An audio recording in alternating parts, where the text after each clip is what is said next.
Hay algo que debe quedar muy claro en la vida de nosotros en nuestra condición de cristianos. Y es el hecho de nosotros poder entender que todo lo que somos, a partir después de haber sido rescatados del pecado, después de haber sido librado de la muerte, la condenación eterna y la ira venidera, todo lo que se ha forjado en nosotros a través de la gracia y el poder del Espíritu Santo, consiste o tiene que ver con el propósito de dar gloria a Dios. Creo que muy pocos cristianos han podido entender la razón de todo esto. Justo hace un momento estaba hablando con alguien y estábamos hablando acerca de las peticiones que muchas veces nosotros presentamos delante de Dios. Y cabe destacar que cada vez que nosotros solemos acercarnos a Dios con la finalidad de pedirle algo a Él en oración, casi siempre nuestras oraciones y nuestras peticiones están adornadas de egoísmo. Es decir, la base principal, lo que nos impulsa muchas veces a pedir a Dios, tiene que ver con nosotros mismos. Nosotros no tomamos en cuenta el que nosotros pidamos a Dios con la finalidad de nosotros rendirle gloria, adoración y alabanza.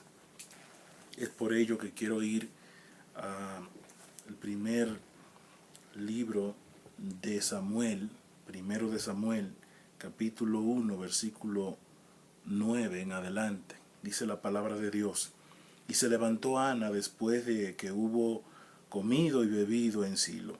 Y mientras el sacerdote Elí estaba sentado en una silla junto a un pilar del templo de Jehová, ella con amargura del alma oró a Jehová y lloró abundantemente.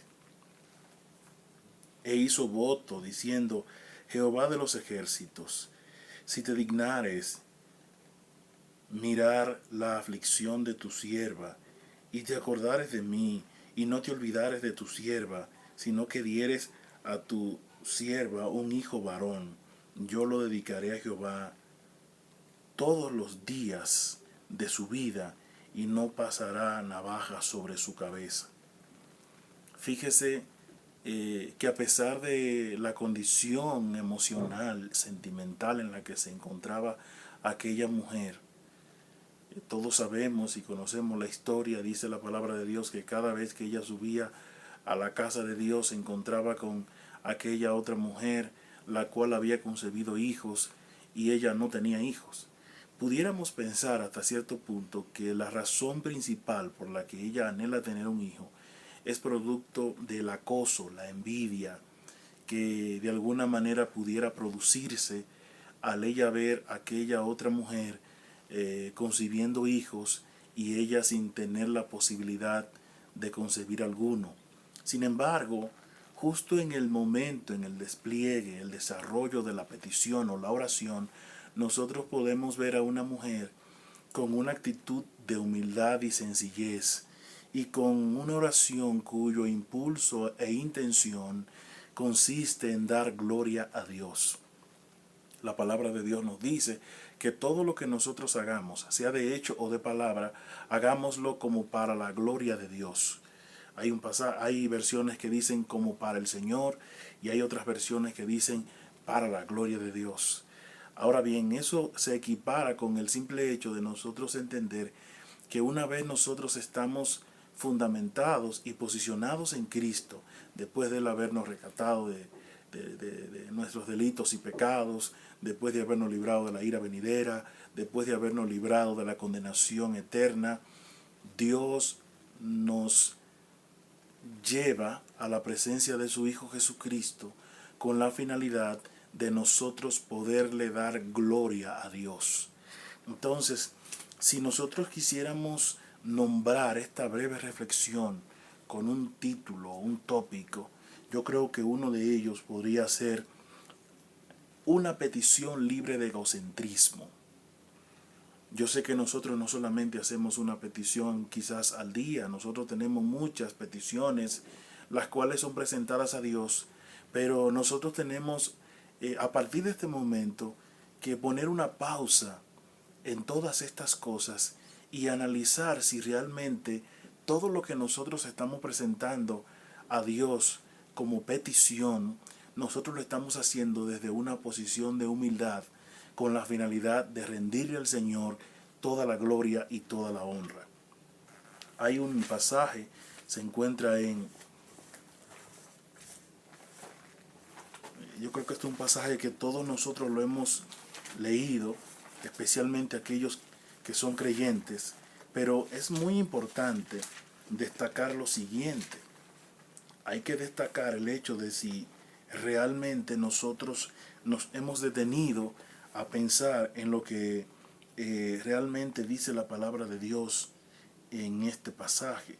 Si nos vamos a Santiago, la carta del apóstol Santiago, nosotros vamos a entender muchas cosas a partir del versículo 1. ¿De dónde vienen las guerras y los pleitos entre vosotros?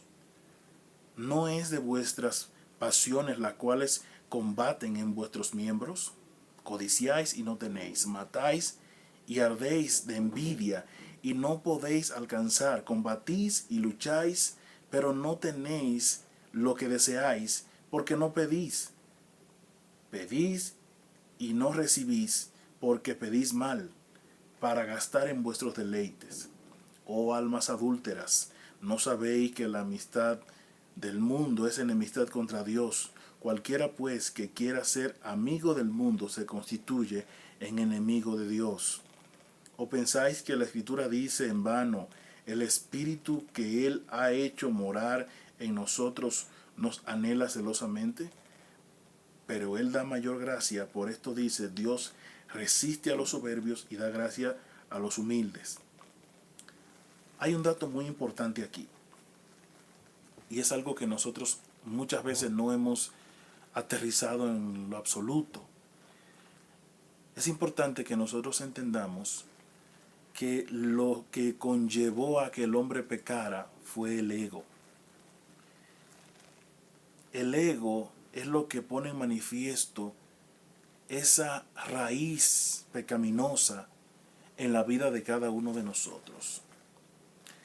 Es muy probable, según lo que describe el apóstol Santiago, que muchas de las peticiones que nosotros presentamos delante de Dios son producto de nuestra vanidad, son producto de la influencia que muchas veces tiene el mundo en nosotros. Nosotros estamos aquí, pero no somos de aquí. Sin embargo, el sistema constantemente está elaborando cosas con la finalidad de captar la atención de todos, incluyendo muchos cristianos.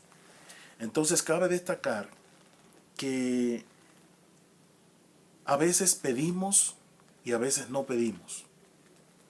La razón por la que muchas veces no recibimos porque no pedimos.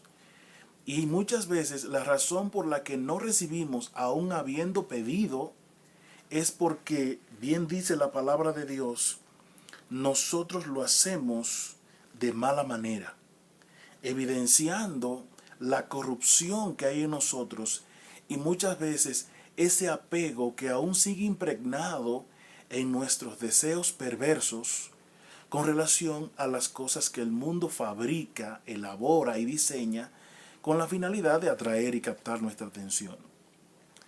Es un llamado de parte de Dios y que, si bien es cierto, pone en evidencia la influencia que muchas veces el mundo sigue teniendo en nosotros. Hubo una persona que estuvo orando por un enfermo y esta persona, cuando oraba por ese enfermo, decía: no recibimos un no por respuesta. Cuando yo escuché esa palabra, yo estaba aquí en mi casa y frente a mi esposa yo temblé. Y dije: oh, pero qué arrogante, qué actitud es esa de decirle a Dios que no recibe un no por respuesta. Yo sé que es muy probable que muchos de ustedes, los que acaban de ver este video, esta reflexión, saben a quién hago referencia. Sin embargo, por prudencia, no voy a hacer mención de este nombre. Porque yo sé que hay predicadores y pastores que harían mención de su nombre, pero yo me reservo el nombre de esta persona, porque no quiero dar a conocer a la persona en sí. Yo quisiera que usted entendiera desde la posición en la que muchas veces nosotros oramos. Pedimos y no lo hacemos con humildad y con sencillez. Pedimos como que nosotros tenemos el deber y la obligación de demandar a Dios lo que nosotros queremos.